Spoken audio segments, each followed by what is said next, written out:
अहम ख़बर अवां सां शेयर कंदालो। कराची जे इलाइक़े जमाली पुल नादरन बाईपास ते मछरियल माण्हुनि ऐं पुलिस विच में चकरियूं थियूं आहिनि। पथराव ऐं फायरिंग सबबि 3 ॼणा ज़ख़्मी थी पिया, जॾहिं त 2 नारियूं अगवा थियण जा इतला आहिनि।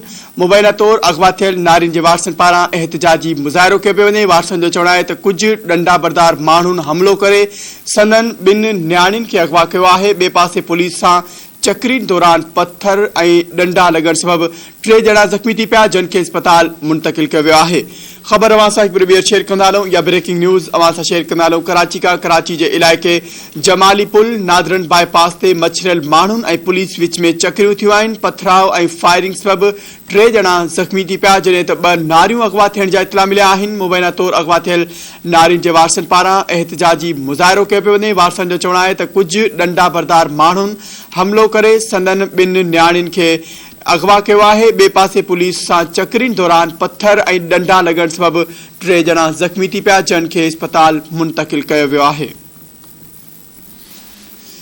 ख़बर नाज़रीन अवां सां हिकु ॿीहर शेयर कंदा हलूं। अहम ख़बर अवां सां शेयर कंदा हलूं। कराची जे इलाइक़े जमाली पुल नादर बाईपास ते मछरियल माण्हुनि ऐं पुलिस विच में चकरियूं थियूं आहिनि। पथराव ऐं फायरिंग सबबि 3 ॼणा ज़ख़्मी थी पिया, जॾहिं त 2 नारियूं अगवा थियण जा इतला मिलिया आहिनि। मुबैना तौर अगवा थियल नारियुनि जे वारसनि पारां एहतिजाजी मुज़ाहिरो कयो पियो वञे।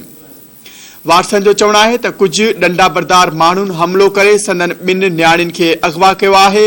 ॿिए पासे पुलिस सां चकरिन दौरान पत्थर ऐं डंडा लॻण सबबि 3 ॼणा ज़ख़्मी थी पिया, जिन खे अस्पताल मुंतकिल कयो वियो आहे। ख़बर नाज़रीन अवां सां शेयर करे आहियूं। अहम ख़बर अवां सां हिकु ॿीहर शेयर कंदा हलूं। कराची जे इलाइक़े जमाली पुल नादरन बाईपास ते मछरियल माण्हुनि ऐं पुलिस विच में चकरियूं थियूं आहिनि। पथराव ऐं फायरिंग सबबि 3 ॼणा ज़ख़्मी थी पिया, जॾहिं त 2 नारियूं अगवा थियण जा इतला मिलिया आहिनि। मुबैना तौर अगवा थियल नारियुनि जे वारसनि पारां एहतिजाजी मुज़ाहिरो कयो पियो वञे। वारसनि जो चवणु आहे त कुझु डंडा बरदार माण्हू हमलो करे संदन 2 न्याणियुनि खे अगवा कयो आहे। ॿिए पासे पुलिस सां चकरिन दौरान पत्थर ऐं डंडा लॻण सबबि 3 ॼणा ज़ख़्मी थी पिया, जिन खे अस्पताल मुंतकिल कयो वियो आहे।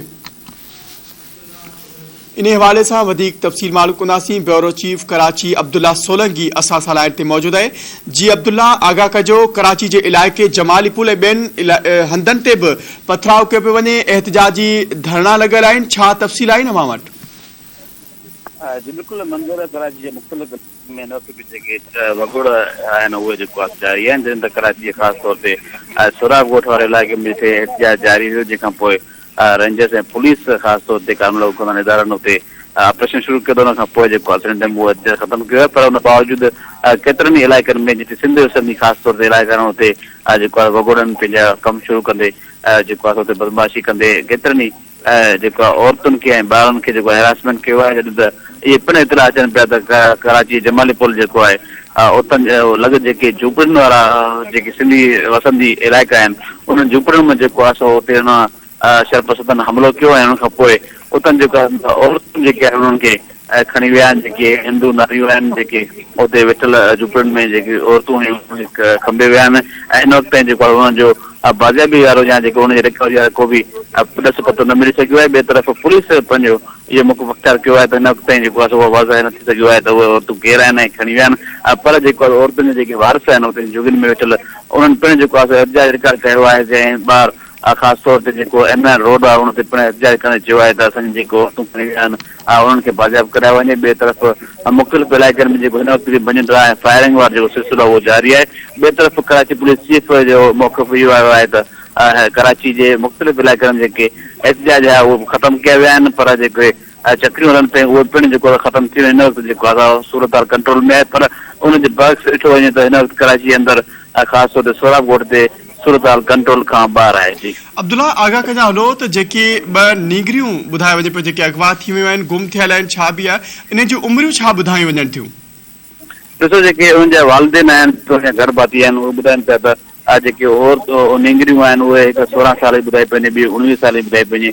इहे 2 नींगरियूं जेको जुगियुनि में वेठल हुयूं जिथे शरपसतन हमलो करे जेको आहे हुन ॿिन्हिनि खे जेको आहे खंभे खणी अगवा करे विया आहिनि। पर जेको आहे पुलिस हिन उते उन जी तस्दीक न पई करे, पुलिस पारां जेको आहे हिन मामले खे लिकाए पियो वञे। पर जे उहे वालिदेन आहिनि उहे जेके हुनजा गर्भवती आहिनि या इलाइक़े वासी आहिनि उहे पिण जेको आहे उहे शायदि ॾेई रहिया आहिनि त हिते हमलो थियो ऐं हमले खां पोइ जेको आहे उन नींगरियुनि खे खणी वञण जी जेकी ॻाल्हि आहे उहा जेको उतां जे रिहायशी जेके आहिनि उहे पिण तस्दीक करे ॿुधाइनि पिया। जी अब्दुल्ला वडी मेहरबानी आगाह करने नाज़रीन। अब्दुल्ला सोलंगी कराची जो ब्यूरो चीफ सालाइन ते मौजूद हो। कराची जे इलाइक़े जमाली पुल नादरन बाईपास ते मछरियल माण्हुनि ऐं पुलिस विच में चकरियूं थियूं आहिनि।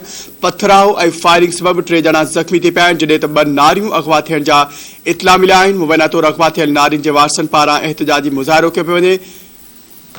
वारसनि जो चवणु आहे त कुझु डंडा बरदार माण्हुनि हमिलो करे संदन 2 न्याणियुनि खे अगवा कयो आहे। ॿिए पासे पुलिस सां चकरियुनि दौरान पत्थर ऐं डंडा लॻण सबबि 3 ॼणा ज़ख़्मी थी पिया, जिन खे इस्पताल मुंतक़िल कयो वियो आहे। इन हवाले सां वधीक तफ़सील मालूम कंदासीं। धरती टीवी कराची जो रिपोर्टर इसहाक सरकी असां सां लाइन ते मौजूदु आहे। इसहाक, आगाह कजो, छा तफ़सील आहिनि? जी बिल्कुल मंज़र ॾिसो, हे कुछ देर पहिरियों ही जेको आहे जमाली पुल आहे हुनजे वेझो हिकिड़ो ॻोठ आहे एहसनाबाद, उतो जेको आहे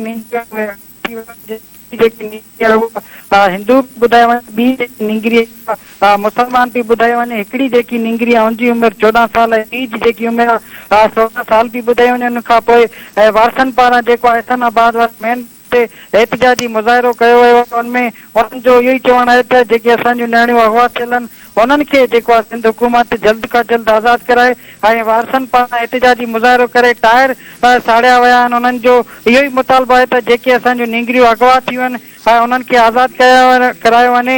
ऐं उन्हनि जो इहो बि चवणु आहे त असांजी कंहिंसां का बि दुश्मनी न आहे ऐं असांजी जेकी निंगरियूं आहिनि उहे जेको आहे पढ़ंदियूं आहिनि, शागिर्द आहिनि। हिकिड़े 10 क्लास में ॿी जेको मैट्रिक में आहे उन्हनि पारां जेको आहे सिंध हुकूमत सिंध पुलिस खां मुतालबो कयो वियो आहे त जेके निंगरियूं आहिनि उन्हनि जी जेके अगवा थियल निंगरियूं आहिनि उन्हनि एहतिजाज कयो वियो आहे, जंहिंमें उन्हनि जा महिरबानी इसहाक आगाह करने। नाज़रीन, इसहाक सरकी असांखे आगाह करियो। डंडा लॻण सबबि 3 ॼणा ज़ख़्मी थिया आहिनि, जिन खे इस्पताल मुंतक़िल कयो वियो आहे।